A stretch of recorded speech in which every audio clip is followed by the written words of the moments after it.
انا لحد اللحظه دي مش عارف اتخطى كوره عمر مرموش دي. عمر رايح اهو، الراجل فاتح له على شماله، اديله بقى يا مرموش. لا انا هتقل على الكوره شويه يا كابتن بلال. طب يلا يا مرموش اتقل على الكوره. يلا بقى يا مرموش اديله هنا. لا لا انا هستثقل بس على الكوره شويه، لسه مش دلوقتي.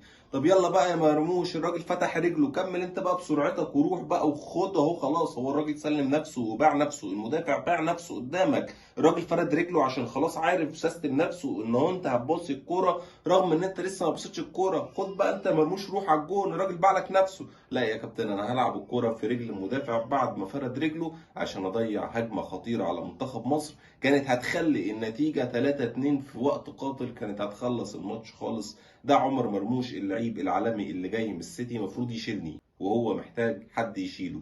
قرارات زيكو اللاعب المحلي بتاع بيراميدز احسن من عمر مرموش، ان لك ان تتخيل ده.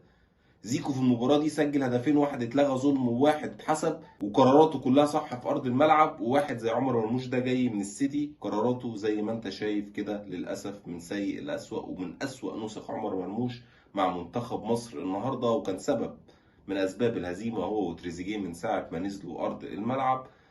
الحمد لله وقدر الله ما شاء فعل، وشكرا للعميد حسام حسن، وشكرا لكل لاعب راجل ما بخلش بنقطة عرق للمنتخب مصر وللشعب المصري اللي كان محتاج فرحة، والحلم كان قريب، ودي أكتر حاجة بتزعل. قول لي إيه رأيك في الكورة دي وتصرف عمر مرموش؟ وبس كده، سلام.